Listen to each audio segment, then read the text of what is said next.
I'm Harmony. Welcome to Wellness Wednesday this week. Today I was asked to speak about how to come up from dropping back. So one of my students can drop back pretty easily, but she's having some trouble getting back up to a standing position once she's in her back bend. And maybe this is a problem that you can relate to. It's a problem a lot of us have at the beginning when we're starting to work on dropbacks. And really learning to stand up can be a very similar process to learning to drop back. So I have a prior video that talks about using the wall and starting to use the wall to get comfortable going back and standing back up. But once you can drop back and you feel pretty comfortable hanging out on your own, you could use something like some blocks. So 1 or 2 or 3 or 6 or 10 blocks, and you could pile them up against the wall and start using that. And as I'm at home, I don't have any blocks, and this student is also at home practicing on her own. She doesn't have any blocks, so you could use a Chesterfield or a sofa, depending on what name you like to call it. And if that's too low, you could use a table, like a dining room table, or maybe a countertop, or a chair. Just make sure if you're using a chair, you weight it down so it doesn't move out as you go back. That would be maybe disastrous. So once you get to the part where you're going to back bend in your practice, you want to find your sofa, bring your yoga mat with you if it's a carpeted area and not very sticky for your feet. And then establish a firm base, root through the feet. You're going to lift up, and then you're just going to hang here and start to look back for the sofa as you would if you were doing a drop back.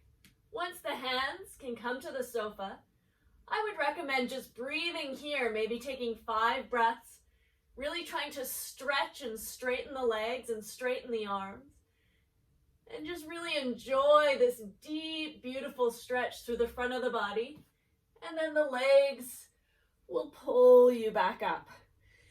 And you're going to feel a lot of opening, a lot of movement through the front of the body and the circulation and through the lymph. And it's a very interesting experience. I find it very nice. Hopefully you do too, but sometimes it can bring up a lot of anxiety.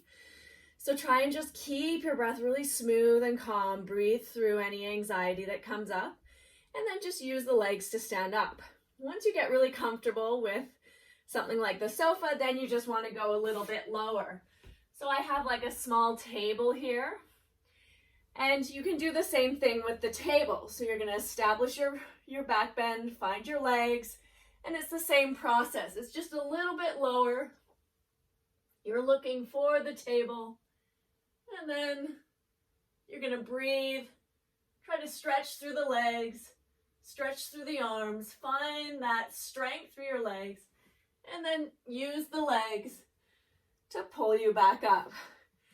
Once you get comfortable with the table, maybe you can pile up some books, some thicker books, and start to go back to the books. It's helpful if you're using like a table this one's very light, or books if it's against a wall or something that isn't going to move easily, because if it's free on the floor, it'll probably slide out, and again, could be disastrous. So this is a couple of ways you can start to work on coming up with a fair amount of ease, and it will really develop the strength through the front of the body to both take you back, hold you there, keeping the breath steady, and then also to use that strength to pull you back up rather than pushing with the arms. So that's what I got for you today. I hope these tips really help, and I wish you much success in standing up from your dropbacks. Thanks.